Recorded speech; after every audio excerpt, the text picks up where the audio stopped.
Welcome to Pause for the Truth, where you can sit back, relax, and hear an honest dialogue about health, wealth, legal, and social issues.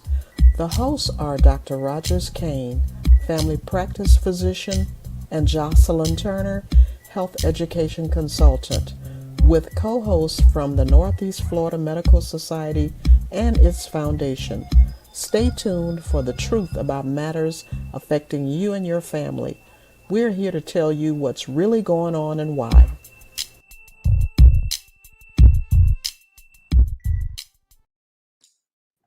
Good evening and welcome to Pause for the Truth. I am your co host, Jocelyn Turner.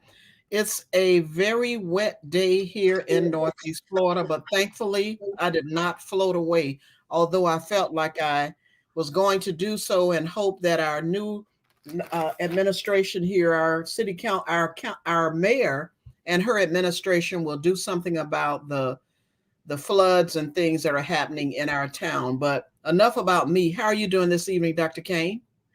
I'm doing just well. I think he was absolutely correct the first time. The mayor and the city council needs to do something about it. We have to make sure we don't try to just put all this on the shoulders of the mayor, that our city council need to be held accountable, and which I'm going to make sure I mention this evening that the Urban League is having a watch party whereby they're watching over that city council or broadcasting the ongoing city council meeting so that those constituents in those different districts that are being affected by whatever, whether it's crime, flood, whatever, they can take a look at their the person that they elected and see how well they're being represented on that city council. And if they don't go along with the program, what do we say here? Get out of here. Well, that's what you say, Dr. Kane. I don't say that. I'm teasing. Oh, you just try to be nice. All right. So tonight is a good evening, I think, because our Linda, I almost said our old favorite, but that wasn't very nice. So our favorite registered She said it anyway, but go ahead. registered dietitian, licensed dietitian, all those other acronyms or name letters behind her name. Miss Linda Lockett Brown is joining us. Welcome, Linda. How are you? I am wonderful and glad to be here. And we are so delighted to have you. And our behind the scenes guy, for some reason, just keeps popping up from behind the scene. You know, if we start saying something, Dr. Kane, that gets a little feisty or grinds his gears, he's gonna pop in and give his 2 cents. Oh, I mean his 5 cents. So how you doing this evening, Tyrone? You're muted, so make sure that you unmute. Yes, I'm doing well. I'm doing well. Thank you very much. And you know what? When you guys don't lock that door from behind the scenes, I'm always subject to come out front. I don't know whose turn it was to lock the door, but hey, here we go. Well, Miss Turner, 2 cents, 5 cents is still chump change.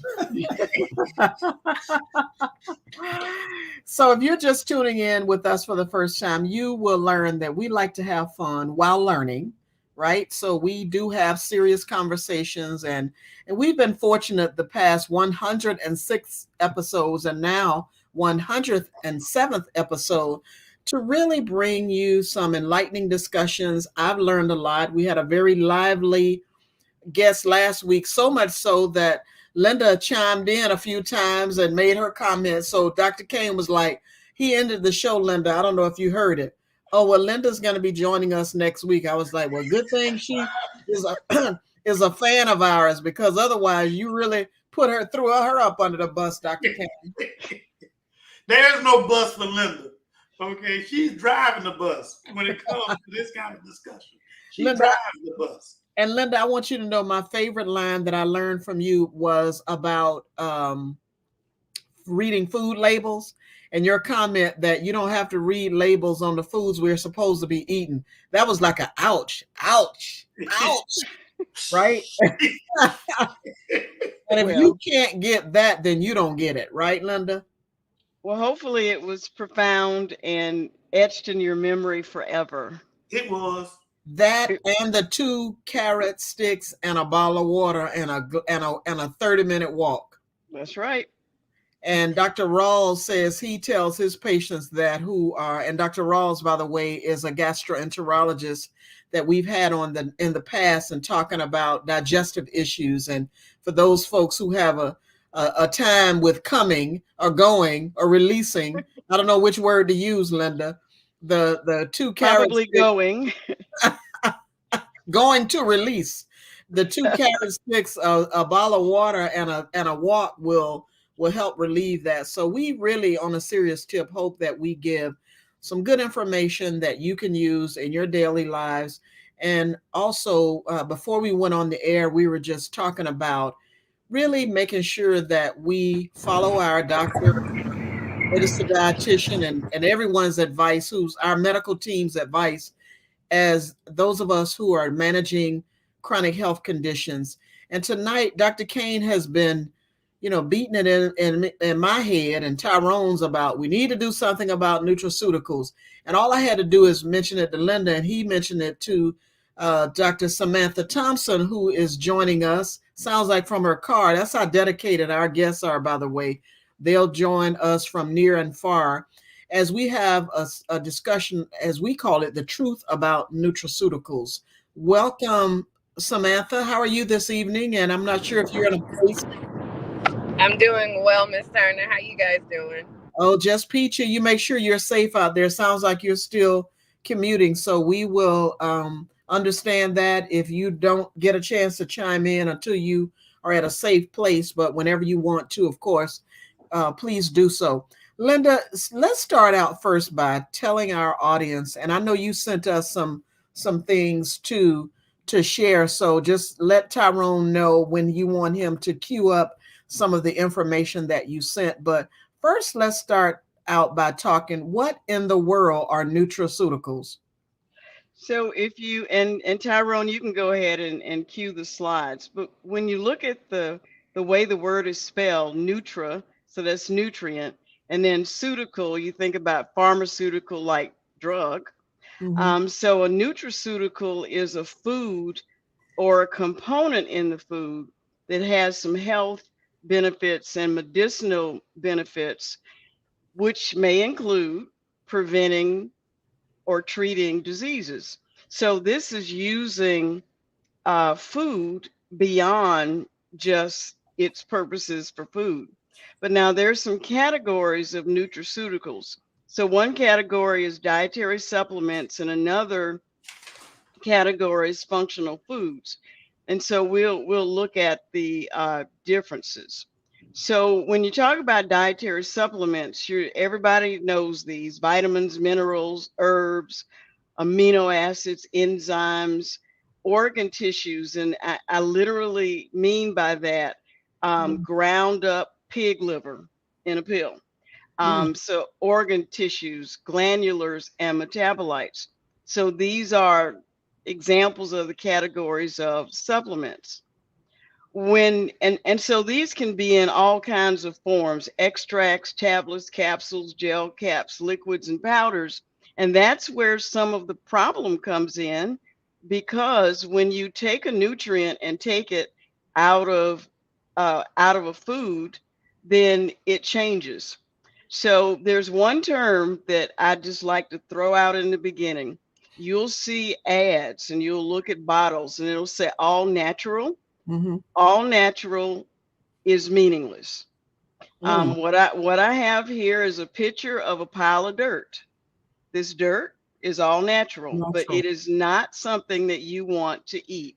So the term all natural is not defined by law, not defined by the FDA, the CDC. It's not defined by anyone or any regulatory body. So just because something is all natural, it does not mean that it's safe. And it doesn't mean that it's pure. Linda, I'm So so glad. I'm sorry, I just have to stop you on that. And Dr. Kane is just losing it over there laughing because it's so true. These products are packaged that way to make us think, to trick us, to draw us to them, to think that they are okay for consumption because it says all natural. that's right. So when you see the term all natural, think of my pile of dirt. Yeah, I So will. So when you said that, I said, "Oh, I got one better than what I used to use." Because when people, my patients start telling me about their being, well, it's all natural. I'm going like, well, so is strychnine, that's But do right. you want to eat strychnine? So now I think I can do a one step better thing. I'm gonna steal that from Dr. Lockett Brown and go, well, so is dirt. It's all natural. Do you want to take it? I love it. That's a good So one. even though in my practice, I actually do recommend supplements. I have my patients bring in their bottles, and I take their medications, and I do drug nutrient interaction to make sure that the supplements they want to take are not interfering with their medications. So the thing that I want everybody to remember about supplements is simply this: food will always be first. Food will always be first because the carriers that you need to get the nutrients from food into your bloodstream are in food. So when you take those nutrients and put them in isolation in a pill, the absorption changes. So food will always be first. Now, having said that, there are some foods that we call functional. And so, what we're saying by that is that the food itself has some additional properties. And so, you've all eaten functional foods. You might not have thought about it that way. So, if you eat 2 servings of fatty fish a week to decrease your risk of heart disease, that's a functional food. If you eat almonds, or walnuts to lower your cholesterol, you're using it as a functional food. If you eat these beautiful berries for antioxidants, you're decreasing your risk for chronic diseases. So those are just examples of functional foods. Wow. Dr. Thompson, you want to chime in on anything? Feel free to do so at your leisure. Dr. Thompson, can you hear me? You're muted, just in case. She may be in a place, Dr. Kane, since she was Okay. like she was commuting. So Hi There we everyone. go. I'm so sorry. I'll be able to jump on fully as soon as I park in 5 minutes. Okay. Okay. Yes. So this last slide are just some examples of what the food industry has done in the realm of functional foods. I actually had a client who she was trying to do a good thing, but it was a problem because she would feed her kids total cereal for breakfast. And if you look at this box, it says total 100% daily value of 11 vitamins and minerals. So that's 100%. So if you have that for breakfast, plus you eat food, 3 meals and a couple of snacks, plus take a multivitamin supplement, plus drinking vitamin water, plus drinking Gatorade or something similar, plus having a Nutrigrain bar for a snack, you could actually be well over 100% on any particular nutrient. And, if you look at the labels of these things, we had a show on ultra processed foods. What's interesting about these functional foods is all of them are ultra processed. Whoa. So when you look at the Nutrigrain bar and you look down at the sugars, it has 13 grams of sugar. 12 of those are added. But when you see Nutrigrain bar, the perception is this is healthy. And Mm. there are people that give their children Nutrigrain bars for breakfast and send them out with the Nutrigrain and a bottle of vitamin water. So I just wanted to sort of put all of this in a little bit of context. so Linda, I'm a big Total fan. I've been a Total fan in the past. I'm not gonna say I grew up on Total because we were too poor to buy it, but I did. Once I got a job and started having a decent salary, Total was one of those things I used to go after, thinking that it was a healthy food. So Well, it actually is. And on the show, we talk a lot about people that don't have a lot of money for food. I actually had a client that, because she only had $32 a month for food stamps, I actually had her doing uh, Total and Cheerios for two of her meals a day. Wow. So by doing that, she got Meals on Wheels. So she did Meals on Wheels, and she did two servings of cereal a day, and she did just fine.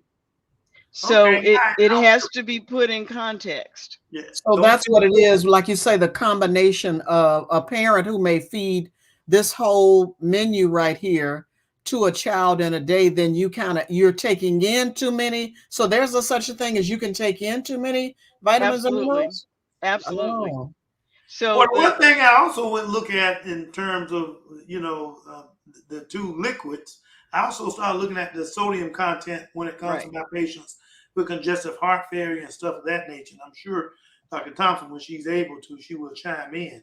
But I also look at that. Um, but I mean, what it says in totality is this is a very complicated issue. It's not as Yeah. simple as what it sounds. yeah, Right. absolutely. And to know that, and we always tell people, particularly if you have a chronic health condition, a registered and licensed dietitian should be a part of your healthcare team. Absolutely. However, for folks who think they're doing it right by picking these products because they say neutral implies natural, and oh, it has 11 vitamins and minerals, and this is just, it's zero sugar, right? So we all thinking that we're doing the right thing. Gatorade, everybody knows Gatorade's good because the athletes use it, right?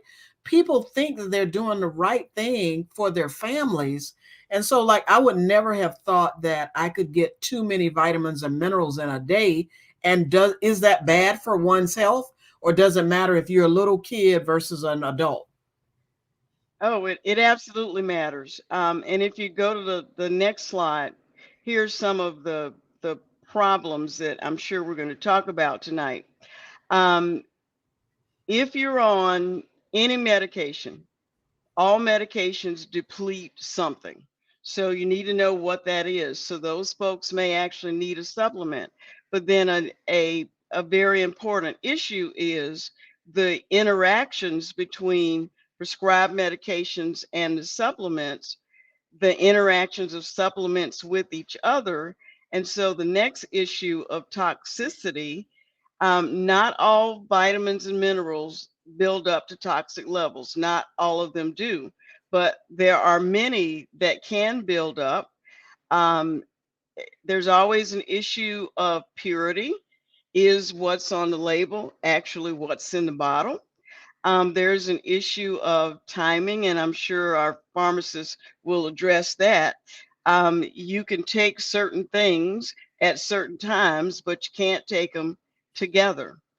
And so another issue is what is the definition, especially with herbs, because people take herbs for, well, I'll just give an example, milk thistle for liver function. Well, if you buy a bottle of milk thistle, are you getting the leaf, the stem? Are you getting a young plant? Are you getting an old plant? The consumer has no way to know that, and it makes a vast difference. Another example is people will say, well, if your cholesterol is high, take red yeast rice. Well, red yeast rice is actually, the active ingredient is actually a statin. And so I don't want to take red yeast rice, because you don't know what the potency is.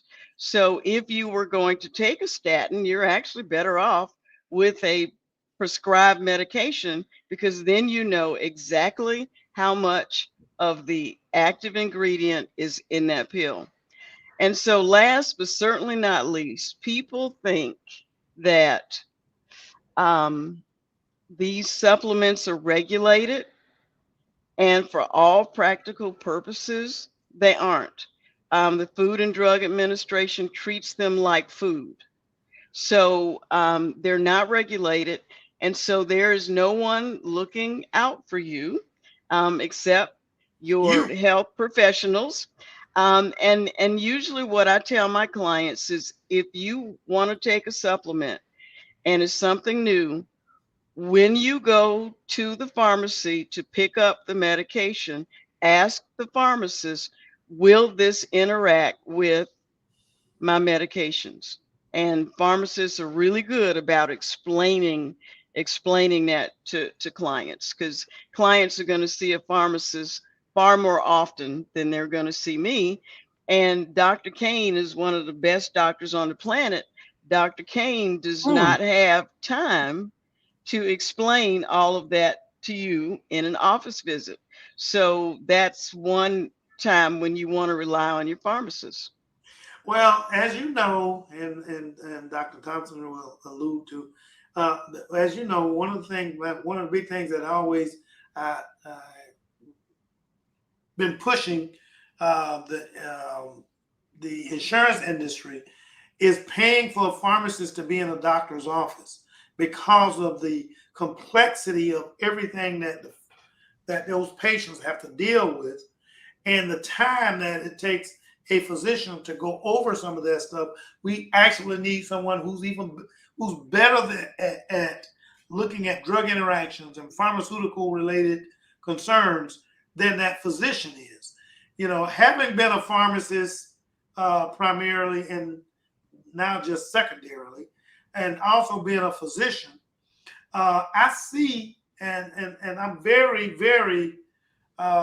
engrossed in the need for a pharmacist to be an active participant, pharmacist, dietitian, all the other hats that they try to put on physicians who can't wear but one hat. That's as a physician, but they want to put on all these other hats.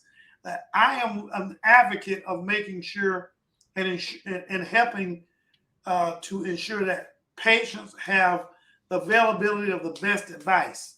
And the best advice doesn't necessarily mean it's always your physician. It may be your physician plus a pharmacist, or maybe your dietitian plus a physician, or whatever it may be. It needs to be that.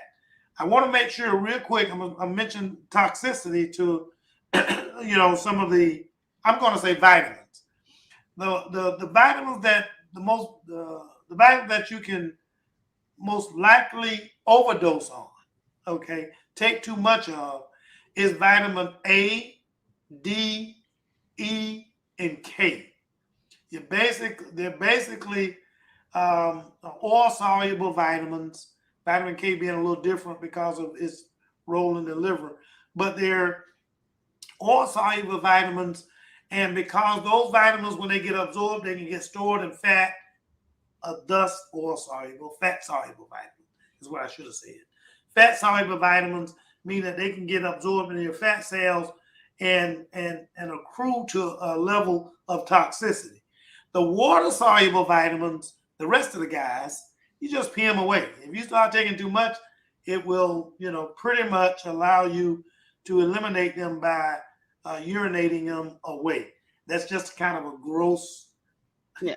Not that And the exception to the B vitamins would actually be B6.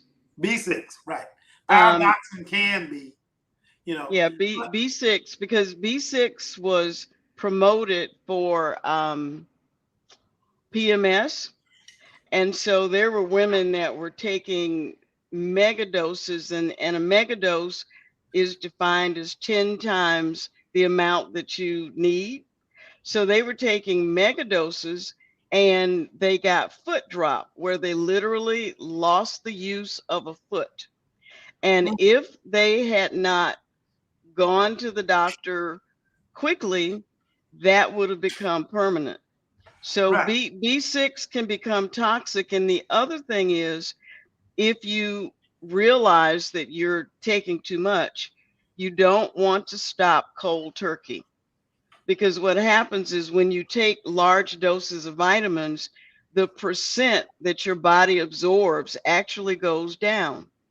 because your body's seeing all this excess. Right. So if you stop suddenly, you'll go into a deficiency state. So if you want to decrease your intake of a supplement, you need to wean yourself. That's the safest way to do it.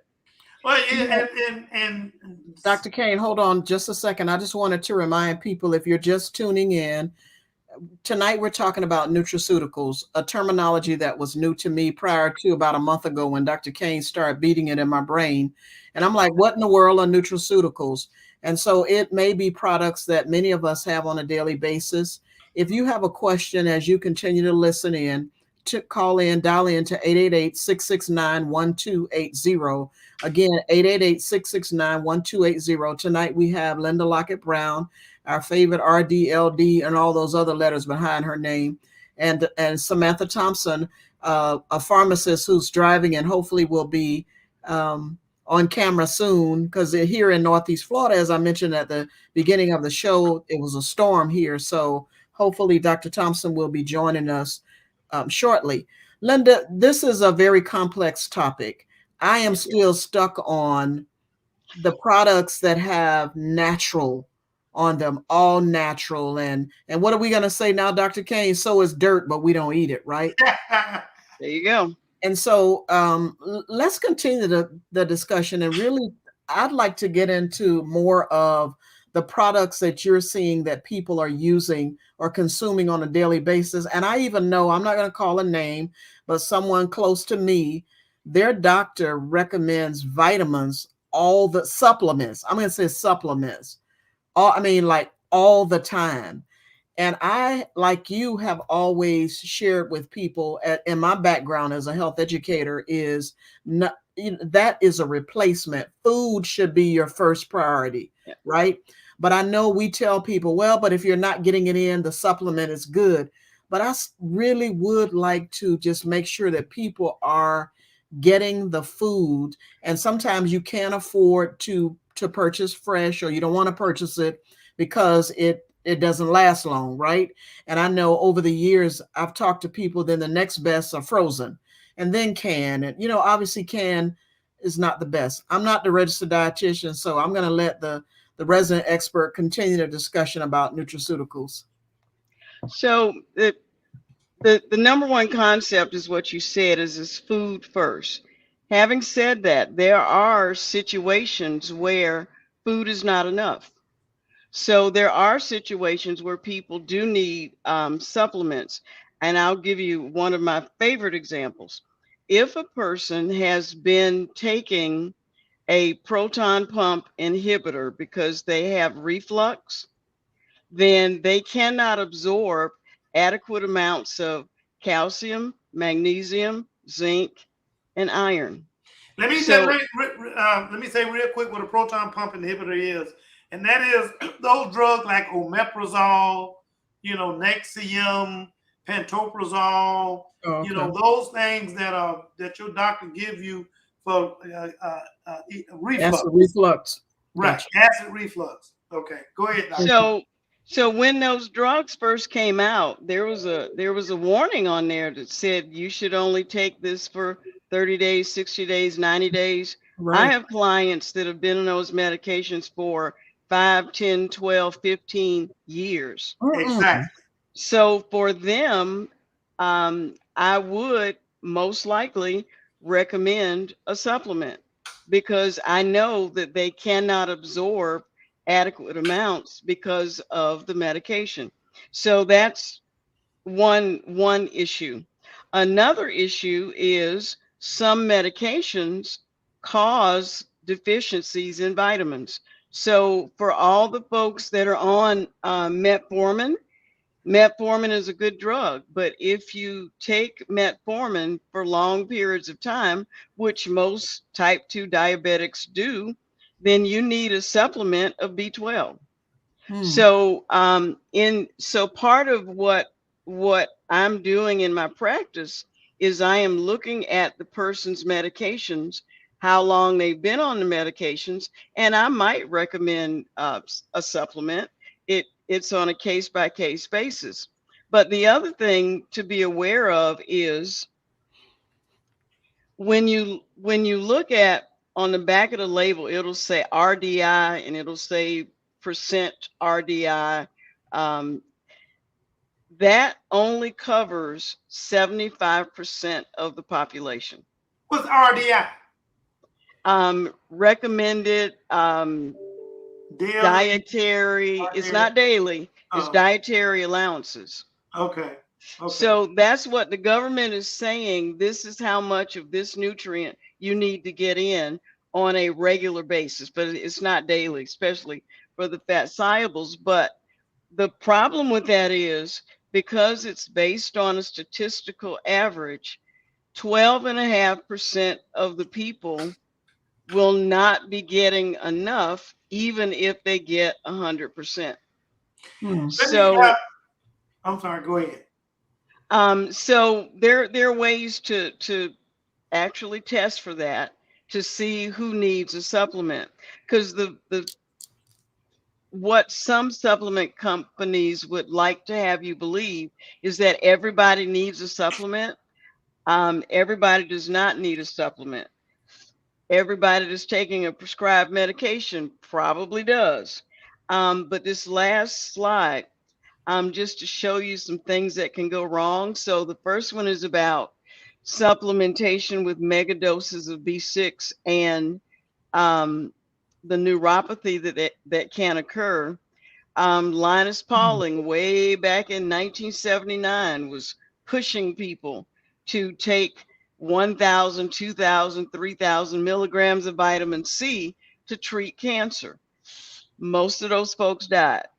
And then so there have been some clinical trials, but the thing about the clinical trials is they were doing IV, like actually putting it directly into the person's vein.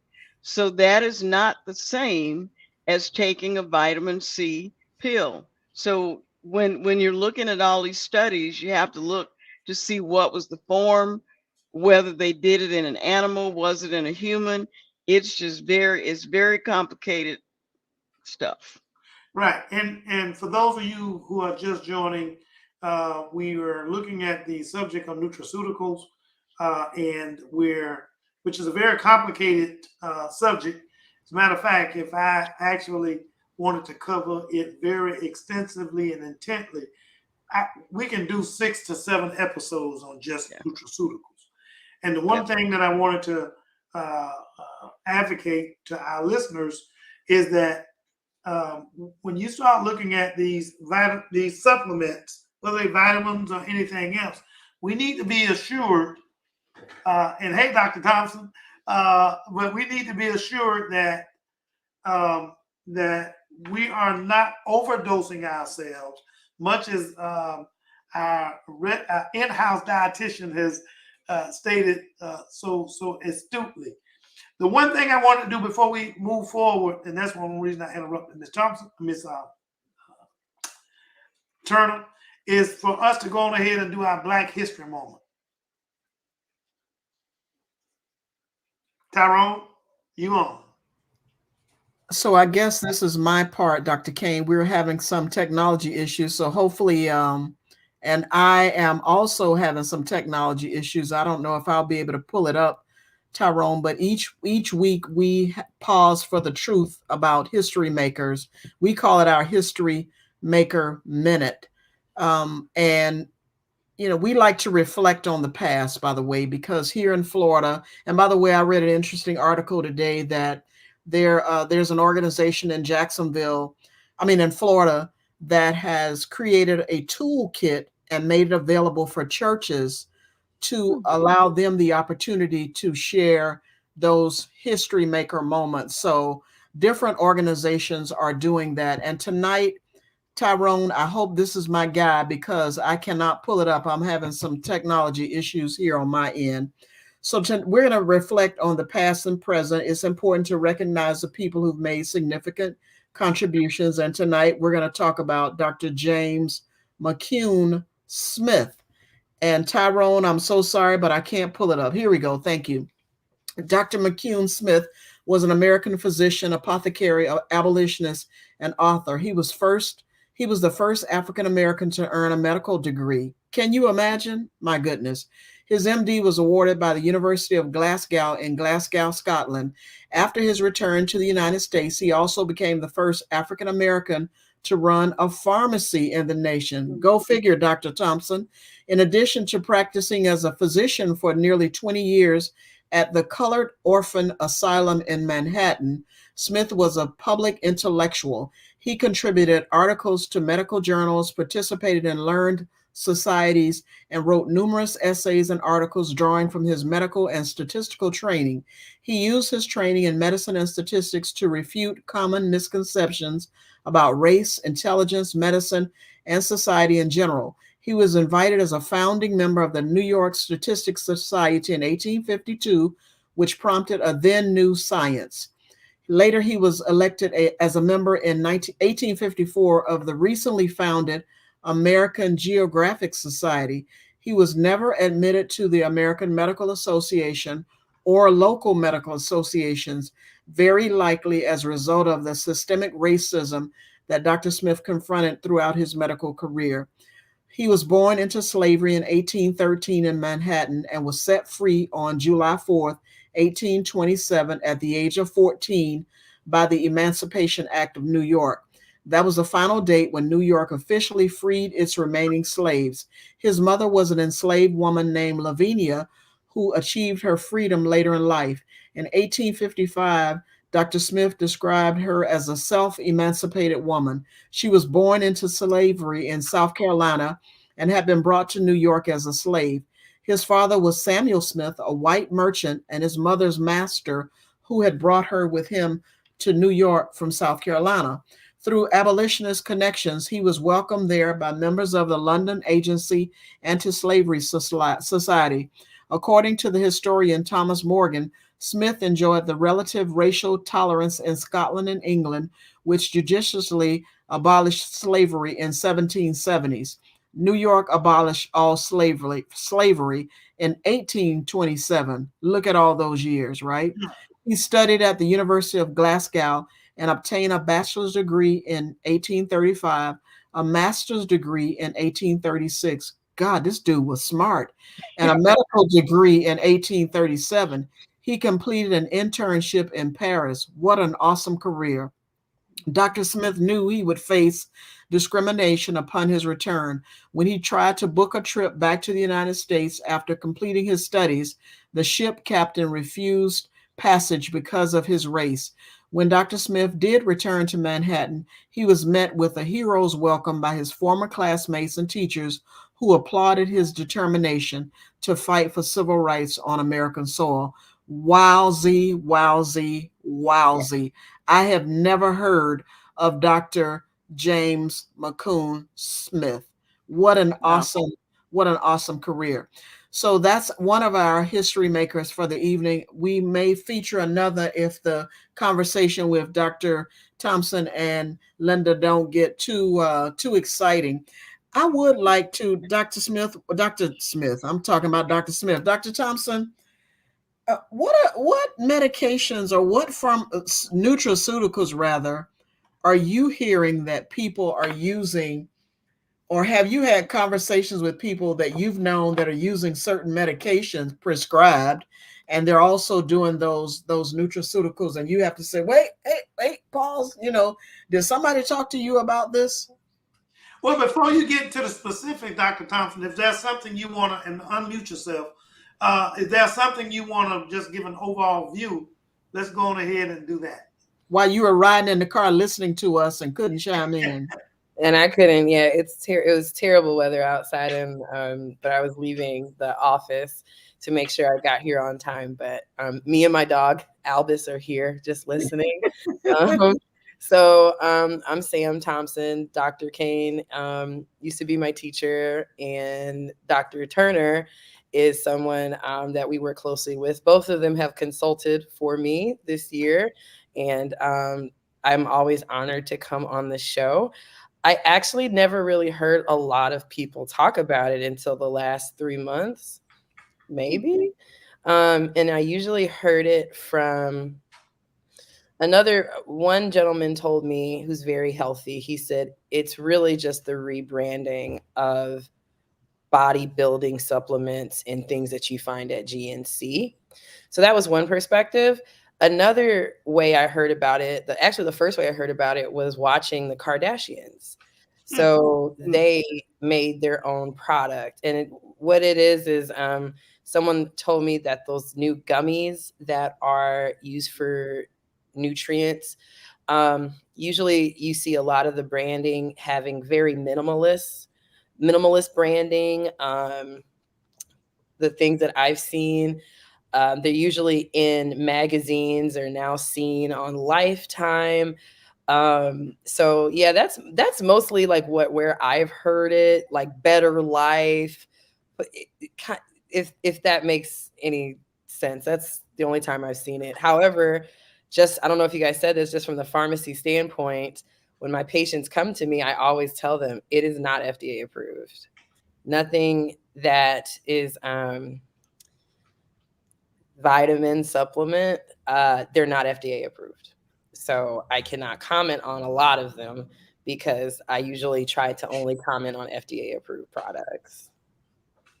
Yeah, the pushback that you get from people, I can tell you what I get from people. They'll say, well, there are products that are approved by the FDA. When you see the commercials, it'll help you with this disease, but you may die or lose your hair or something, all those that long list of things that may happen if you use their product. But it's great for the one thing that they're promoting it. So, not necessarily. That may not be true. That may not be Right. true. Not being great for the one thing that they promoted. I'm not in agreement with that one. I don't want anybody to think that it is. No, I say it might be, Dr. King. That Okay. was my All right. that was my loose way of doing it. And by the way, thanks to Tyrone, he's going to do his homework while we're talking. The FDA is responsible for protecting the public health by ensuring the safety, efficacy, and security of humans and dot dot dot. Well, you know, if Tyrone will pull up those two pictures, one Right. of them has that disclaimer on it. Yes. Well, let's go to this one. Yeah. Okay, so this is the FDA disclaimer statement for supplement labels. And the reason why it's on there is because the FDA does not regulate supplements. So the disclaimer says that dietary supplement product is not intended to diagnose, treat, cure, or prevent any disease. And so that has to be on the bottle so people understand that whatever the front of the bottle says, the FDA did not approve it. They did not approve it. So there are legitimate uses of vitamin and mineral supplements, but it needs to be done under the supervision of a medical professional. That's what I tell people. And if you pull up the other one, Tyrone, there's always issues of quality. So if you were to buy a supplement from the store, just off the shelf somewhere, you want to make sure that it has a USP label on it.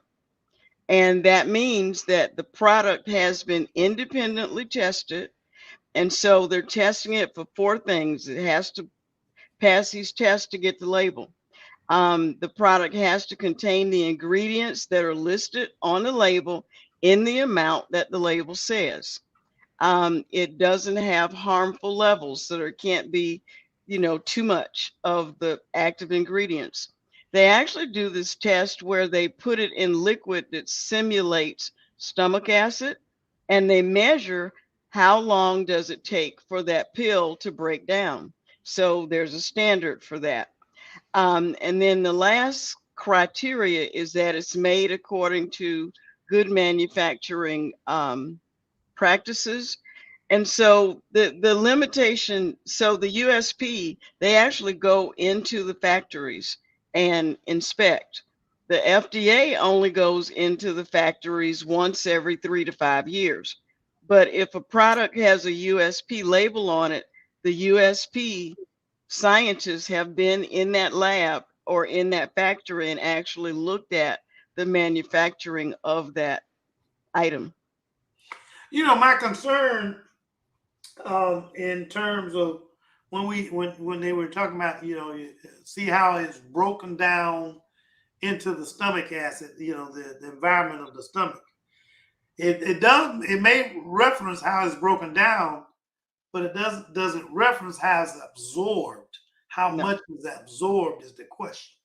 No, and here's the thing about if I recommend a supplement to a person in my practice, I actually seldom recommend off the shelf products. I seldom do, because certain nutrients are absorbed in the small intestine. Some of them need to get to the large intestine. And so there's and Dr. Thompson knows way more about this than I do, but there are things that are put in capsules, in nanoparticles, so that you get it, so the particle actually opens up at a specific place in the GI tract. That's not going to be something you buy off the shelf at a grocery store or a pH drug affected store. absorption. Dr. Thompson, I leave that up to you, but it's pH affected absorption. The acidity versus alkalinity in terms of what this particular medication absorbed is also, and the way that it is packaged in terms of pill in itself, blah, blah, blah, blah. Yes. Dr. Thompson, that's you. Yes. Yes, it does. Yes, your pH. And correct me if I didn't get the question right. You're asking if stomach and gut health have an impact on absorption of anything ingested, including mostly medication. Yes, absolutely. For example, bariatric patients, the number one thing that their physicians suggest to them post-op are nutrients and supplements, because they are slowing down to sometimes a third of what they used to and how they used to absorb food. And so most of the time they have to take 10 or 12 tablets of just that a day for the first year. Another thing I wanted to point out that I read recently, and of course Dr. Brown probably knows more than me on this. I'll punt it back to you. We asked, what is the difference between nutraceuticals and dietary supplements? For example, nutraceutical. If I said fish oil, which is great for cholesterol, especially with your triglycerides, why is that considered a nutraceutical when all of these years they've been teaching us it is a dietary supplement? The answer is for what we said in the first part of the segment, which is nutraceuticals get their claim to fame being composed of nothing but whole foods. So not so much natural. They're trying to avoid people like you, Dr. Brown, who does their work and investigates and pokes holes. So now research is showing that they're trying to say whole foods instead of. And if it doesn't look like a carrot or a cucumber, Linda, I'm not believing that it is what it is. You can package it to be an orange or green soft gel or what have you. And by the way, I've been dying to leave the computer and go and look at my supplement to see if it has that USP on there, because I can honestly admit I never noticed that before. And by the way, how do you know when you go to pick up products now? So our listeners have been listening to this conversation about nutraceuticals and probably going to do what I did. They're going to Google it or go on AI and look it up. But if I am using a nutraceutical now, as I am, and I'm also taking a prescribed medication from my physician, what do I need to do? I mean, do I need to stop? Do I need to go to the pharmacist? Do I need to talk to Linda Lockett Brown? What do I need to do, especially if my doctor is the one that suggested that I take the nutraceutical? You want to talk to your dietitian or your pharmacist. One of I have databases that I can actually go into and put your prescribed medication, put the ingredients in the nutraceutical and click interactions and it'll tell me. But a lot of these are well known. Just for example, if you're taking an antacid, just over the counter antacid, Mhm. then you don't want to take golden seal and ginger because it'll interfere with it. So a real good resource, and it's pretty easy to read, is the Nature Made website. Nature Made website has a really nice chart, really simple. It's written, it's easy to understand. I guess that's what I'm saying. And it'll tell you, it'll have the drug category, then it'll tell you what may how the drug class works. Then it'll tell you the drug nutrient depletions. It'll tell you what the recommended supplements are. For example, um, most primary care physicians right now are testing vitamin D levels, which is a good thing because we're not doing well with vitamin D. If you take vitamin D for the purpose of building bone and you don't take a calcium supplement or increase your intake of dairy products to 4 servings a day, the vitamin D is not going to do any good because it doesn't have anything to work with. And who tells us that, Linda? I mean, you know what I mean? I'm just saying, Dr. Kane, I'm sorry, but and I've always been a firm believer of having a multidisciplinary team of professionals to be a part of my team. And fortunately, working in public health, I've known the Linda Lockett Browns, the Samantha Thompson, but everybody doesn't have that luxury, right? And by the way, when I was looking at this list, I know people who use chia seeds and ginkgo biloba Biloba. and Ginkgo green biloba. and green tea extract. Those are some examples of nutraceuticals, right? If people look at these things and they're doing them and they never fish oil and iron and calcium and vitamin E, those things that people are using, but they're also taking medications. Yeah. Who tells people that kind of stuff, that other than your Linda Brown or your pharmacist? And you know what I mean? It's Well, all, it's actually a primary care physician's job to at least make them aware of the resources by which they can go and seek additional information. For instance, as Linda mentioned about vitamin D, and you need to take calcium with it. And I just tell the patients real quick, vitamin D itself is just a transport vehicle for calcium to get to the bone and present calcium to the bone. Of course, when it comes down to things like what we, as we get older and osteoporosis become an issue, we may have to have additional medications to increase the absorption of that vitamin D. I'm sorry, of that calcium into the bone, because the vitamin D is just presenting that calcium to the bone to be absorbed, but it doesn't increase the absorption. When ladies, what helped them with it was the estrogen, premenopausal, yada yada yada yada. But that's a whole conversation by itself. did you just give me a hall pass to eat some ice cream tonight, Dr. Kane? I ain't no No. excuse to go out there and eat that. Well, you trying to trick me? You trying to trick me? Because I can say I take vitamin D, right? But no, I don't get milk, not even every week. Or do some calcium. What does You can milk do about? you can do cheese or Yeah. I yogurt. mean, I like it. I just don't get it. You know what I mean? But again, but then you'll tell me, as I learned at a conference years ago, for persons with high blood pressure, you should watch how much. Or did I learn that from a colleague? If you have high blood pressure, you shouldn't eat cheese, a lot of cheese. And I'm just like, wait a minute, it's Yeah, all so very confusing. it's Well, both things can it's be true. risk versus benefit. Mhm. So if you're eating no dairy and you're having 4 servings, and I'm saying you to build bone, you need 4 servings of dairy a day. So if you're the only people that really need to worry about the sodium in the cheese are the people that have severe compromises in renal function.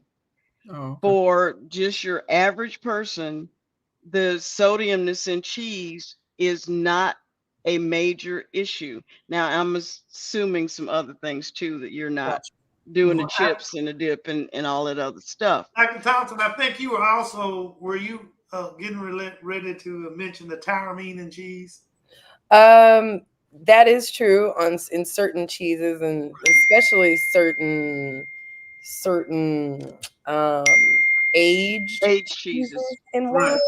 wine, because that vasoconstricts. But another reason why um dairy isn't always as pushed and encouraged as much as taking your calcium is because historically African Americans are allergic to dairy. Um, our gut and our epigenetic factors have not been able to consume it as other cultural counterparts. And so, if you notice, a lot of African Americans say, I have to take lactose when I eat mac and cheese. It's because, yes, it's because cow milk is essentially pus from the udder. A lot Mm. of that. Yes, fun facts. I hope you guys have a grilled cheese later. I think we Mm. need, That that's why you buy organic. that's why you And buy I will not be organic. drinking that That was milk. gross, Dr. Yeah, Thompson. That was that real was so gross. that's why you buy organic. So I have a silver lining to it. So say if you all go to Europe, or if you go to some of the places here in Jacksonville that serve quality cheese, you won't get sick Right. unless you truly, truly have a lactose intolerance. But I am lactose intolerant and I cannot go and get Kraft cheese. I will be sick and I won't be able to hear properly for 3 days. So I started taking calcium supplements years ago. But you all remember growing up, at least I know it was you guys too, cartons of milk was for like every single lunch in the classroom. It blows my mind. Or the milk, remember the mustache campaign and how they pushed it, and how they're not pushing it anymore because they're seeing, like, you know, he said I love milk. But you don't really see it anymore because they branded it as it's the only or the best way for you to get calcium when it's not. Mm. So It organic is one of milk. the better ways, because if you take a supplement, you're only going to absorb 35% of the calcium out of there. If it's a dairy source, you're going to absorb about 65 or 70%. But there are other ways to get calcium that's not from dairy, but I'm always going for most efficient. But you're right, because Kraft cheese is not cheese. I just want to say, if it's really cheese, is the question. Oh my Lord. If I go check my refrigerator, and half of our viewers check their refrigerator, we're eating Kraft, whatever that thing is that's look like cheese. Well, Kraft cheese. luckily, there's other ways to have cheese. I was vegan for a while, and I thought I was a superhero, and I was. I was making my own nut cheese that was just as consistent, and it was really good. I know you guys probably aren't interested, but another factor to it as well are I am enjoying this push for oat milk and almond milk, but I don't know how much calcium is in there. If it's just something that's psychosomatic to us. But really, milk, as far as for my patients, I'm in an ambulatory care setting. I tell them to stay away from whole milk, so much milk, because that just, it raises their sugar. It has a lot of mucus that they build, and that really does affect their gut health. But yeah, Dr. Brown is right. Milk is like right there. It's like you get it, and then hopefully you're not like sick later. Well, and so the thing about dairy is many of us are lactose intolerant. And even people that could drink milk when they were little, as you get older, you lose those enzymes, so you can't do it anymore. But if you look at the DASH diet, one of the cornerstones of the DASH diet is actually dairy, because it helps to decrease blood pressure. It's the ratio of calcium to magnesium. And with the oat milks and the almond milks, they do fortify those with calcium, but unfortunately, they fortify it with calcium carbonate, which is a not so well, it's It's not not the well same thing. absorbed. It's No, it's, you're right, it's definitely not the not the same. same thing. But so I guess the the takeaway would be, and before I talk about takeaway, is one of the things I get concerned about is just before Easter, there are religious groups that have their members go on cleanses or go on fasts. That is not safe for every person. So if you go on do a cleanse the way it's marketed, you will end up with severe dehydration. And if you are medically challenged, you could end up in the hospital. So doing those anything that causes you to lose 8 pounds in 24 to 48 hours is potentially life Trouble. threatening. That's trouble. So I get real concerned about that. So I think from my perspective, the whole thing about nutraceuticals is it needs to be done on a case by case basis with the assistance of a medical professional. That's kind of That's my right. bottom line. So, Linda, the one thing that also I have to mention before as we near the end, that some folks use is the psyllium husk. Hmm. Isn't that Metamucil and some of those products like that? Yeah, Use and so if you use like a lot of the psyllium husk products that say all natural actually come from India. And if I were to take a poll of how many of you trust a product that came from India, Or China. um, there's some concern there. The benefit of the Metamucils and the Benefibers of the world is you know exactly how much you're getting, so Mhm. you can titrate it. So if the dose is, let's say, 2 tablespoons, you can start with a teaspoon, and then you can go up to 2 teaspoons, and then 3 teaspoons you'll be at a tablespoon. So there's a consistency in the product. Psyllium husk is fabulous for cleaning out your intestines. It is fabulous for decreasing your recirculation of bile, which is fabulous for decreasing the cholesterol levels in your bloodstream. But with anything, you know how Americans are. If a little bit is good, a lot is better. Mhm. And with nutraceuticals, you can end up in the hospital. Mm. Mhm. I mean, and I just named a few just to even point out some that I am familiar with. Ashwagandha is another one that is popular nowadays. What are your thoughts about ashwagandha? Because some people say it is good for the bedroom. I don't know, but I'm just saying. I heard somebody say that, a celebrity online say that. Just make sure the bathroom in that bedroom. But go ahead. I think Dr. Brown, that was for you because I'm a child of God. Dr. Keynes know me. Standing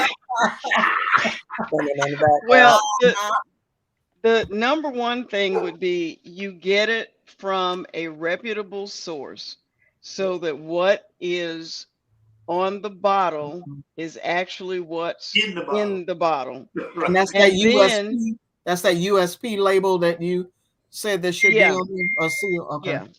And then you want to make sure that that does not interfere with any prescribed medications that you're taking. Um, Yeah, I get really concerned when folks are following movie stars. I just get real concerned about that Yeah, because they don't tell you the whole truth. they Talking don't. about the truth, they don't tell you the whole truth. And Dr. Brown, like I told you, I saw some of these things on the Kardashians, which I don't watch because For obvious reasons. for obvious reasons, I watch it every week. What do you mean? So people forget these celebrities have probably millions upon millions upon millions of dollars worth of dietitians that watch every single thing that And they chefs. chefs, home chefs, not like the meal delivery. They have chefs. They have personal trainers. They work out 2 times a day, 45 minutes to 2 hours each time. They have a different way of life. Also, they eat different foods. Some of these women have Oprah, she has a garden. She has 2 gardens in her home. That essentially means she will live longer because she is eating better food. And that is why people in more affluent areas live longer, essentially. Another thing that Dr. Brown said that I really love is, we have a little bit, but a lot is better. Pharmacy and farm is derivative of Latin for poison. So anything that we eat or ingest at any outside of any moderation can essentially kill us, including water. So these things have to be regulated. It is essential that you talk to, like she said, your dietitian, your PCP. Now, if you come to me as your pharmacist, I'm gonna tell you, look, I don't know nothing about ashwagandha now. I don't know what that's gonna do with your lisinopril, buddy, but I'm not quite sure. Some people come up to me and try to take red yeast rice, and which is the operative component in Mevacor. Yep, in Which I don't use, by the way, Mevacor. Levacor, yeah, with the statins. And so sometimes you'll have you'll have polypharmacy and you'll have duplication of therapy because you're taking 2 or 3 things that are the same thing. But Oprah and them said that you should take this. And Dr. Phil and, said, so it's about education from the proper sources. Who's not a doctor, by the way, Dr. Phil? Wow. We're not gonna bash Dr. Kane. We're not hating. I ain't. I'm just telling the truth. Nutraceuticals don't. The main thing I want to make sure is that we understand that what she said earlier. Too much of this or too much of that. Too much water, you'll drown. Okay, so he got to be cognizant of taking too much of anything. Wow, Dr. Kane, that was pretty profound right there. I mean, because when Dr. Thompson said it, I was like, wait, water? Too much water? And I was like, yeah, well, now that you say it. Absolutely.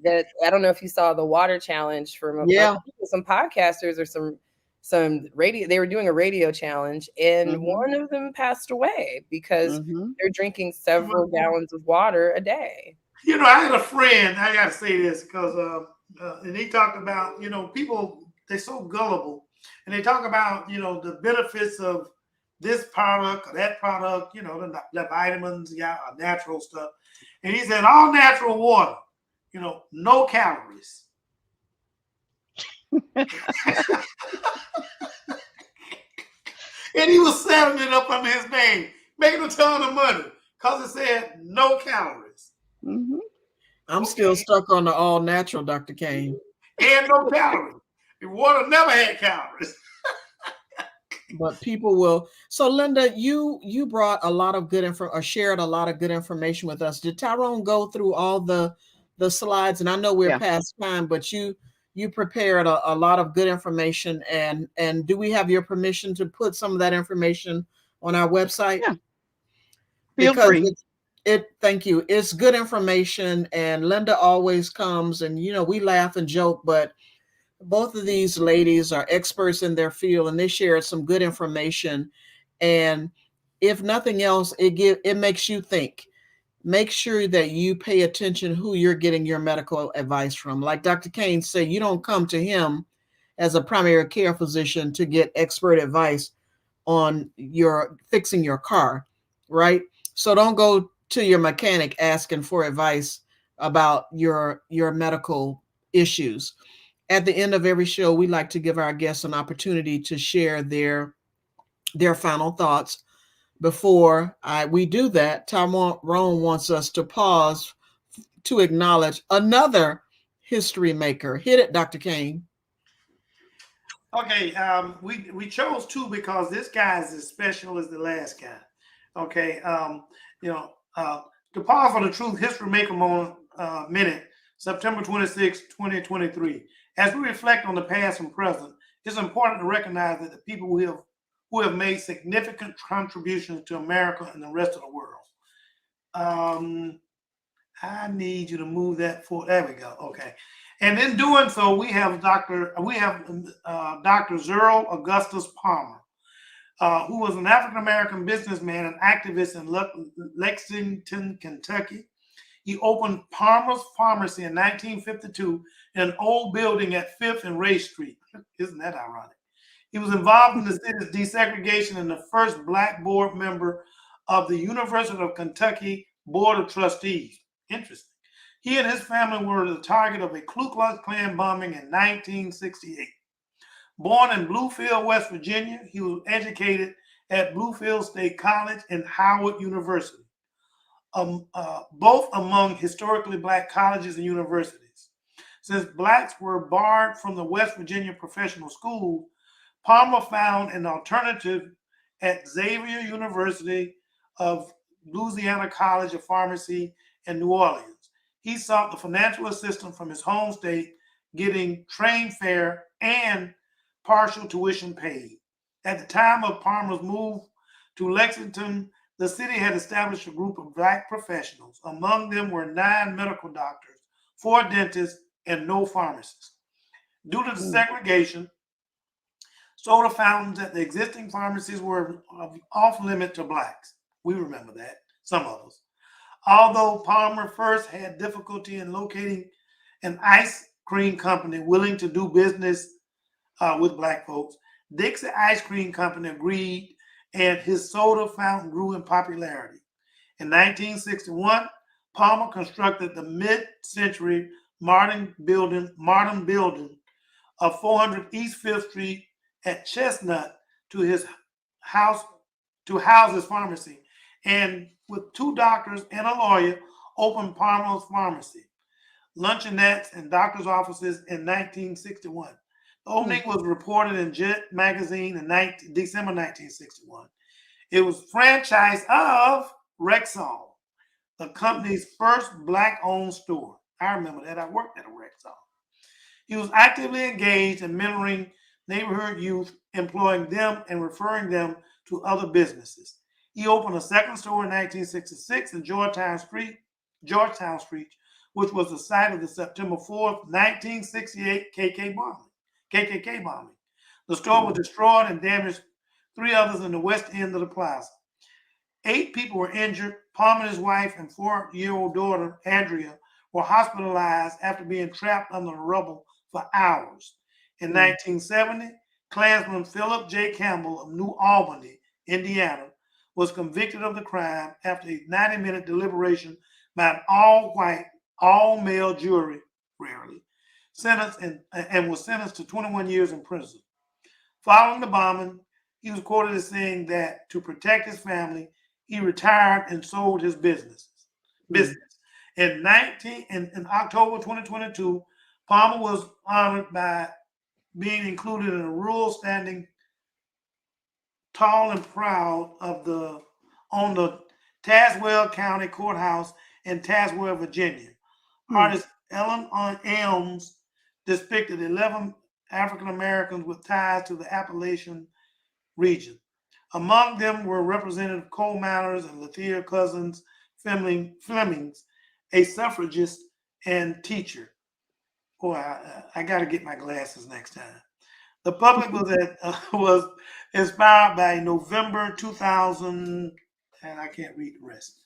I apologize, but this obviously was a history maker, and this was our attempt at a second history maker moment. This was because this guy was important in terms of being a pharmacist and helping to bring forth ideations as to what the contributions that pharmacist does, including those guys that go to this place. Whatever about that. Yeah, whatever about that green. But Dr. Kane, that was a mural that they did of him, by the way. You said, I forgot something else, but it was a mural that they did of him. Thank you, Tyrone, for doing your homework and making sure that we honor our history makers, those things that we take for granted, right? You know, someone like Dr. Thompson, who's obviously the youngster of the 5 of us, probably had not heard of some of these folks that we mentioned tonight. However, we take these moments to enlighten you, and we also encourage you to do your homework, and you will be gravely surprised at the contributions African Americans made in our history. I mean, just look at this group. We have some history makers even amongst us. So thank you, Tyrone, for doing your homework and making those history, the truth about history here on Pause for the Truth. And one of the things that I wanted to say that is easy to go missed is when we talk about Dr. Smith, this happened before Emancipation Proclamation. Mm-hmm. So it's easy as you're reading these here things to think about this guy as a trailblazer and a black person in a pharmacy, but he had to leave and go to Scotland in order to become a doctor. But all of this happened before 1867. Mm-hmm. So So what's our excuse nowadays, Tyrone? absolutely, you hit the nail on the head. I stand shut up now. What's our excuse? So we've gone over tonight. Thank you for those of you who've been patient with us. But as you can tell, the subject of nutraceuticals was probably new to you as it was to me within the last month. But we had a lesson, as always, from Linda, and we certainly were happy to have Dr. Thompson to join us as well. And you know, Dr. Kane is going to chime in and give his expertise as our resident primary care physician. But Dr. Kane did not also tell you he is also a pharmacist. I thought that was pretty cool when I met him. Like, who does that? Goes to pharmacy school, and that wasn't enough for him. He had to then go on to medical school to become an MD. So, and Dr. Thompson has another her fur baby that is trying to join the discussion tonight as well. Dr. Kane was fussing at his before we got started. So who's that, Dr. Thompson? This is Albus Dumbledore. Dumbledore. We call him Albie, and he is an expert at stuff. And he just wanted to thank you guys for his mom hasn't been here all day, so he wanted to just say thank you and get off the phone. Ending this show. Well, we're going to wrap it up. Dr. Thompson, what are your final thoughts regarding tonight's topic? I thought it was phenomenal. I'm so proud of you guys. You guys just educate so many people, and it's so entertaining. But it's always such a blast. Whenever Dr. Kane asks me, I'm like, I don't care what's going on. Yes, I'm doing it. But my final thoughts are, it's very similar to vitamins and supplements. It's just sometimes we're playing with semantics, and we have to remember capitalism is still a thing. Some of these things, like Dr. Brown said, a lot of these nutrients can be found through lifestyle modification and a garden. Sometimes, of course, there's always exceptions. And then another closing thought would be to always go to your primary care physician and get the best guidance you can from the healthcare professionals who are trained to do this. Don't trust Google University or Safari College of Pharmacy. They let anybody in there. So, and it's not accredited. So just do your homework. Do your homework. And I do challenge people to start learning how to read clinical trials. You know, that could always help. So yeah, but thanks you guys so much.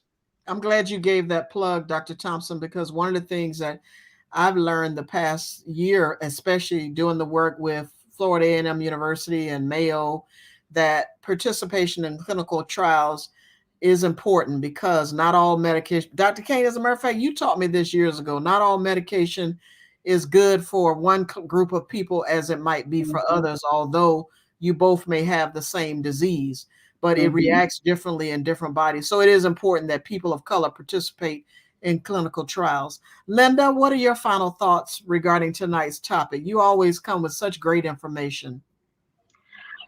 Well, when I think about nutraceuticals and you know, supplements and all these functional foods, it's the Wild West. And what Dr. Thompson said is the key. It's capitalism, and they're preying on people's fears and they're ignorance. What fears, ignorance, and impatience.